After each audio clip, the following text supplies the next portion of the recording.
प्रामाणिक समाधान। नमोस्तु गुरुवर। लौकिक जीवन में सफलता की ऊंचाइयों को छूने के लिए शुभलेश्या की क्या, कैसे और कितनी भूमिका होती है, कृपया मार्गदर्शन करें।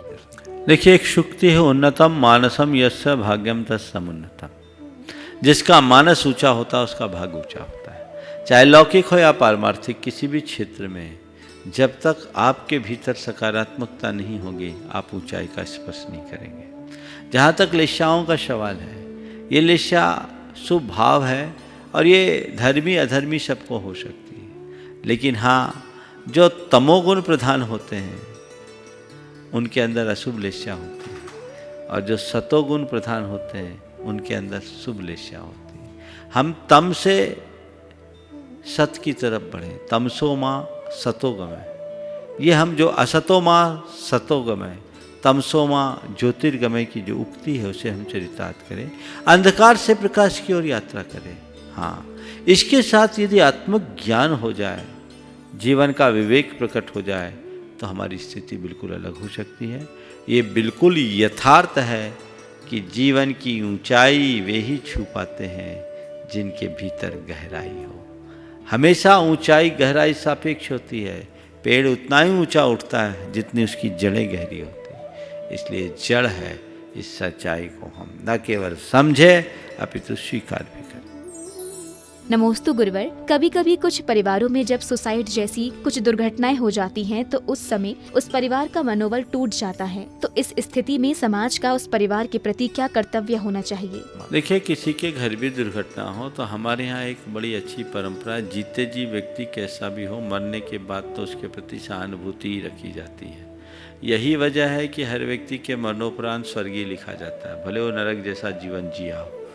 तो अगर कोई के घर में इस तरह की दुर्घटना हुई तो ये लोक परंपरा के भी विरुद्ध है।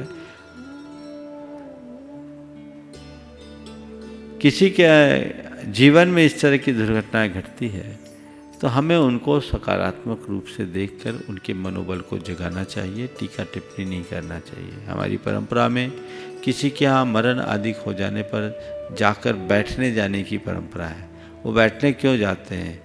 दुनिया की टीका टिप्पणी करने के लिए नहीं, अपितु उनको समझा बुझा कर मोटिवेट करने की, ताकि बीती बात को भुलाकर वो नव जीवन की शुरुआत करे, जीवन के सामान्य क्रम में आकर के अपने जीवन को आगे बढ़ा सके। इसलिए इस तरह का ध्यान रखना चाहिए और इस तरह की ओछी बातें कतई नहीं करना चाहिए। ये अधर्म तो है ही, अमानवीय भी। नमोस्तु गुरुवर। संसार में सबसे अच्छी दवा, सबसे अच्छी संपत्ति, सबसे अच्छा हथियार और सबसे अच्छी सुरक्षा क्या है? सुना है कि ये निशुल्क मिलते हैं, परंतु गुरुदेव हमें तो निशुल्क पर विश्वास ही नहीं होता है। ऐसा क्यों? अच्छी दवा, संपत्ति, हथियार और सुरक्षा क्या है? और ये निशुल्क मिलती है। अब निशुल्क पर भरोसा नहीं है, क्या है? मैं तो बताऊं, सबसे अच्छी दवा है संतोष बटी। समझ गए? सबसे अच्छी दवा संतोष बटी, केवल एक खुराक खानी पड़ती है, सब रोगों को पल में हर लेती है, खाते ही आराम मिलता है। इसका कोई शुल्क नहीं है, पर इसे शुल्क देकर कोई ले भी नहीं सकता। ये निःशुल्क नहीं, अमूल्य है। निःशुल्क शब्द बहुत हल्का है और मैं तो निःशुल्क पर भरोसा नहीं करता, अमूल्य पर विश्वास करता हूँ। और ये जो अमूल्य का मूल्य समझ लेता है उस व्यक्ति के जीवन का मूल्य ही अमूल्य हो जाता है। तो सबसे बड़ी दवा संतोष बटी है। फिर पूछा, सबसे बड़ी संपत्ति संतोष धन है। सबसे बड़ा हथियार यदि कोई है तो समता है, इससे बड़ा कोई हथियार नहीं। और सबसे बड़ा सुरक्षा यदि है तो संयम है, इसके अलावा और कुछ नहीं। आत्म संयम में सुरक्षा है, क्षमता अस्त्र है, संतोष ही धन है और संतोष बटी ही सबसे बड़ी दवा है। संयम और संतोष मनुष्य के जीवन में प्रकट हो जाए तो व्यक्ति अकिंचन होकर के भी सम्राट बन सकता है। और जिस मनुष्य के अंदर ये दो गुण नहीं है वो सम्राट होने के बाद भी भिखारी है। हम अकिंचन से सम्राट बनने की दिशा में प्रयाण करें। नमोस्तु गुरुवर, गुणों के आधार पर गाय इस धरती का सबसे विलक्षण प्राणी है, लेकिन वर्तमान में गायों के प्रति जो उपेक्षा हो रही है उसके क्या परिणाम होंगे जो आगे आने वाली पीढ़ी को भुगतने होंगे? कृपया मार्गदर्शन करें। देखिए, गाय के संदर्भ में मैंने अनेक बार अपनी बातें की है। गाय केवल एक प्राणी नहीं है, गाय इस धरती का आधार है, प्राण तत्व है। इसे केवल धार्मिक दृष्टि से नहीं देखना चाहिए, इसे प्राकृतिक दृष्टि से, आर्थिक दृष्टि से, सांस्कृतिक दृष्टि से और सामाजिक दृष्टि से भी देखने की जरूरत है। मुझे बड़ी प्रसन्नता है कि इन दिनों हुए शोध पर भारत से बाहर के लोगों ने, पश्चिम के लोगों ने भी गाय का मूल्यांकन किया और गाय में भी जो मूलभूत भारतीय नस्ल की गायें हैं उसका तो कहना ही क्या। आपने बिल्कुल ठीक कहा है कि गाय में विलक्षणता है और वो सकारात्मकता का स्रोत है। जैनाचार्यों ने तो गाय पर अपनी दृष्टि प्रकट करते हुए एक वाक्य में ही सब कुछ उड़ेल दिया। आचार्य वीर सेन ने धवला में लिखा, या श्री सा गौ। इस धरती पर जो भी समृद्धि है वह गाय है। बिना गाय के ऐसी समृद्धि नहीं। लोगों का इधर रुझान होना चाहिए। ब्लड प्रेशर, नकारात्मकता, एंजाइटी और डिप्रेशन जैसी बीमारी गाय की निकटता से दूर होती है। पश्चिम में कॉयार्ड थेरेपी, जिसकी चर्चा मैं पहले भी अनेक बार कर चुका हूँ, ये चलती है, जिसमें डिप्रेशन और एंजाइटी के पेशेंट्स को गायों के बीच रखा जाता है। उसको घंटे घंटे तक गाय को सहलाने के लिए कहा जाता है। गाय को अपने हाथ से चारा पानी देने की बात की जाती है। उससे उसके अंदर की ये डिप्रेशन और एंजाइटी जैसी दुर्बलताएं दूर हो जाती है। एक डॉक्टर सुहास जैन ने अनेक बार हमारे इस मंच से इस बात का उल्लेख किया। पूना में एक संत तुकाराम गौशाला है। उस गौशाला के संचालक पूना शहर में फिरने वाले जितने भी पागल और लावारिस लोग हैं उनको उठा करके गौशाला ले जाते हैं, उन्हें गायों के बीच रखते हैं और 6 महीने से साल भर के बीच में वो आदमी ठीक हो जाता है। और आज वो गौशालाएं बहुत व्यवस्थित ढंग से चल रही है। तो ये चीज़ें हैं, इसके परिणाम हैं। हमें इनको अच्छे से समझना चाहिए और आगे बढ़ाना चाहिए। आज घरों से गाय चले गई इसलिए वात्सल्य विदा हो गया, कुत्ते आ गए तो क्रूरता ने स्थान बना लिया। कुत्ता क्रूरता का प्रतीक है, गाय वात्सल्य का प्रतीक है। हम उस वात्सल्य की धारा को फिर से प्रवाहित करें। इसके बहुत लाभ हैं।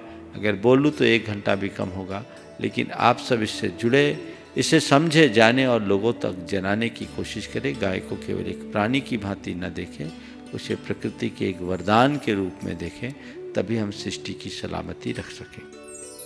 नमोस्तु गुरुवर, क्या कारण है कि लोग भगवान आदिनाथ, शीतलनाथ, पार्श्वनाथ एवं भगवान महावीर की ही ज्यादा पूजा करते हैं, अन्य तीर्थंकरों की क्यों नहीं? क्या इनमें अधिक पावर है? देखो, तीर्थंकरों में तो बराबर पावर है, उसमें कोई कमी नहीं है, पर भक्तों में थोड़ी बहुत हीना दिखता होगी। पर मुझे इससे फर्क नहीं पड़ता कि इस तीर्थंकर की ज़्यादा पूजा करते हैं या उस तीर्थंकर की। मुझे इस बात की प्रसन्नता है कि तीर्थंकर की ही पूजा करते हैं, किसी और की नहीं। जिनकी दृष्टि दीप में होती है उन्हें ऋषभदेव, अजित, माँ, संभव, अभिनंदन, सुमति, पद्म, सुपार्श आदि अलग अलग दिखते हैं।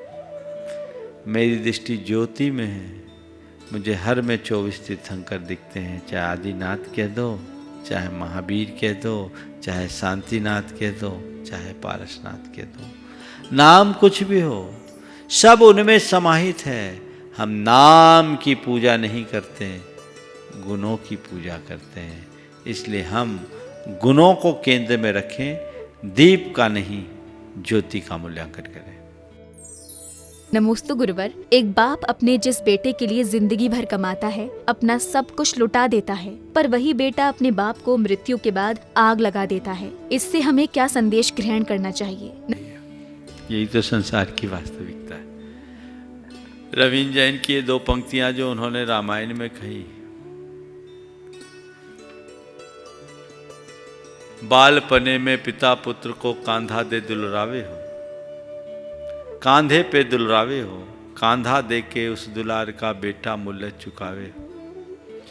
ध्यान रखे यह पिता पुत्र को कोई आँच न आवे हो, सबसे पहले पुत्र चिता के पिता की मुख में आग लगावे हो। ये संसार की विचित्रता है, इस जीवन की सच्चाई को समझना चाहिए और इसी के बल पर अपने वैराग्य को पुष्ट करना चाहिए। एक बात और मैं कहूँगा, मरणोपरांत पिता को आँच लगाना कुल धर्म के दृष्टि से अनिवार्य है, पर जीते जी पिता को आँच लगाना और पिता की प्रतिष्ठा पर आँच पहुँचाना एक बहुत बड़ा कलंक। इसलिए इस कलंक से बचें। उस अंतिम संस्कार का विधान तो शास्त्र सम्मत है, वो जरूरी भी है। ये भी एक प्रकार की कृतज्ञता का प्रतीक है कि जिसने हमें जन्म दिया, जीवन दिया, संस्कार दिया, हम उनके शरीर को सम्मान पूर्वक पंच तत्व में विलीन करें, ऐसे ही न छोड़े। इसलिए प्रक्रियाएं बनाई गई, लेकिन जीते जी उनके मन को आहत करना, उनकी प्रतिष्ठा पर आंच लगाना, उन्हें आंखें दिखाना, ये कतई उचित नहीं है। इसलिए इनका ध्यान रखें। नमोस्तु गुरुवर। मनुष्य आने वाले कल के लिए हमेशा चिंतित रहता है। गुरुदेव, आखिर ये कल हमारी जिंदगी में कब आता है और ये किस लेशा का परिणाम है? जो कल की चिंता में जीता, उसके जिंदगी में कल कल होता रहता है, क्योंकि कल कभी आता ही नहीं है। आपने लेशा की दृष्टि से बात की, तो मैं इसे कापोत लेशा के अंतर्गत। नमोस्तु गुरुवर। पूर्व पुण्योदय के कारण आज हमारे पास सर्वोत्कृष्ट पर्याय कुल, धर्म, बुद्धि एवं विवेक है। तो इस भव को पार लगाने के लिए हमें क्या करना चाहिए, ताकि अवसर चूक जाने के बाद उन्नत जन्मों तक प्रतीक्षा ना करनी पड़े? बहुत संक्षेप में उत्तर देता हूँ। जितनी भी संयोगों की बात आपने की, वो एक दुर्लभ योग है। आप चाहते हैं कि आने वाले दिनों में भी मुझे ये सहज प्राप्त हो, तो कुछ मत करो, योग का प्रयोग करना शुरू कर दो। मतलब जो अनुकूल संयोग मिले हैं, इनका सही प्रयोग करो। मानो पर्याय मिली है, तो इसकी सार्थकता संयम को अपनाने में है। प्रयोग करो, विषयों में खोने में नहीं है। धन मिला है, निज पर के हित में लगाने में है। प्रयोग करो। बुद्धि मिली है, कल्याण में नियोजित करने में है। प्रयोग करो। रूप मिला है, स्वस्थ शरीर मिला है, तब साधना करने में प्रयोग करो। जो भी तुम्हें अच्छा योग मिला है, इसका प्रयोग करो, तब तो इसकी सार्थकता है। और योग मिले और प्रयोग ना हो, तो इससे बड़ी बेवकूफ़ी क्या होगी। कई बार मनुष्य के जीवन में ऐसा हुआ है, कई बार क्या, अतीत के अनंत जन्मों में तो यही हुआ। ये दुर्लभ योग हमें मिला, पर हमने उसका प्रयोग नहीं किया। जैसे किसी के हाथ में रत्नों का ढेर मिले और वो उससे कौवा उड़ाए, उसको हम क्या कहेंगे। किसी को चंदन की लकड़ी मिले, उससे वो चमड़ा कूटे, हम उसको क्या कहेंगे। किसी को बर्तन मांजना हो और वो चंदन की राख बनाए, उसको हम क्या करेंगे। योग तुम्हें मिला है, प्रयोग सही करो। योग दुर्लभ है, पर योग से भी ज्यादा दुर्लभ प्रयोग है। तुम बहुत भाग्यशाली हो कि तुम्हें सब उत्तम योग प्राप्त हुआ है, पर बड़े प्रमादी हो कि उसका प्रयोग नहीं कर पा रहे हो। ये तो किसी को कोई चांस मिल गया थोड़े समय के लिए, उपयोग कर लो। एक छोटी सी कहानी सुना देता हूं। एक जगह एक बड़े पहुंचे हुए संत थे। एक भक्त एक पैर पर खड़े होकर के उनकी सेवा करता रहा।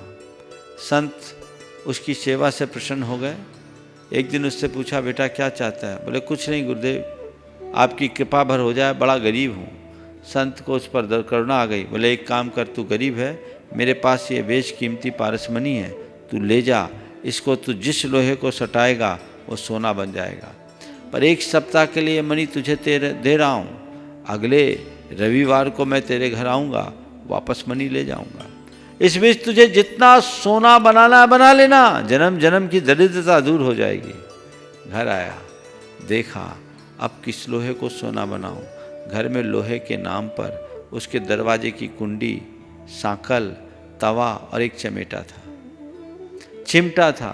उसने सोचा कुंडी सांकल को अगर हम सोना बनाते हैं तो कोई भी लगेगा और वो निकाल ले जाएगा, और तवे को और चिमटा को अगर सोने का बना देते हैं तो खाएंगे क्या। चलो बाजार से कुछ लोहा खरीदा जाए।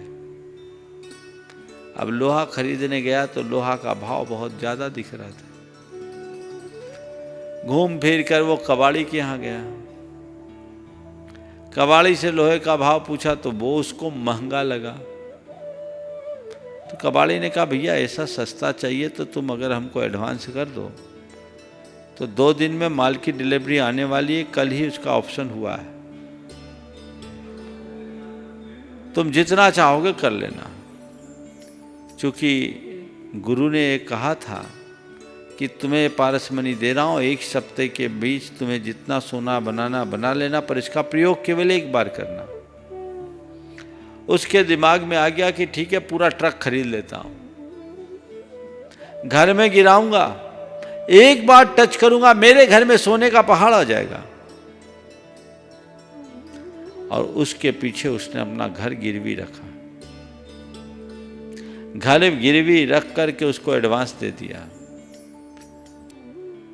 उसने कहा गुरु तो इतवार को आएंगे, शनिवार को डिलीवरी हो जाएगी। शनिवार को गया, बोला टेक्निकल कारण से गाड़ी रास्ते में फंस गई है, 2 दिन बाद आएगी। वो बेचारा गाड़ी का रास्ता देखता रह गया, गाड़ी नहीं आया, पर गुरु उसके दरवाजे पे आ गए। गुरु ने कहा क्या काम हो गया? बोले गुरुदेव काम नहीं हुआ। ला मेरी पारसमणि। गुरुदेव अभी तक तो मैंने कुछ किया ही नहीं। बोला तू नहीं किया तो तू 7 जन्म में भी नहीं कर पाएगा। तुझे इतना अवसर दिया गया लेकिन तू नहीं कर पाया, तेरा भविष्य अब अच्छा नहीं है, तू कभी कर नहीं पाएगा। कहते गुरु ने उससे पारसमणि ली और वो चल दिए। ये एक काल्पनिक कथा है, लेकिन इसका कथ्य बहुत सत्य है। यही स्थिति हर मनुष्य के साथ है, इसलिए हमें विचार करना चाहिए। काश उसे इतना पता होता, एक कण को भी अगर वो सोने का बना लिया होता तो धन्य हो गया होता। तुम्हें भी ये पारसमणि मिली है, सोना बना लो। पर कुछ लोग अभी भी लोहे को सस्ता होने का इंतजार कर रहे हैं। वो भूल रहे हैं कि लोहा कितना महंगा हो, सोने से तो सस्ता होगा। प्रामाणिक समाधान।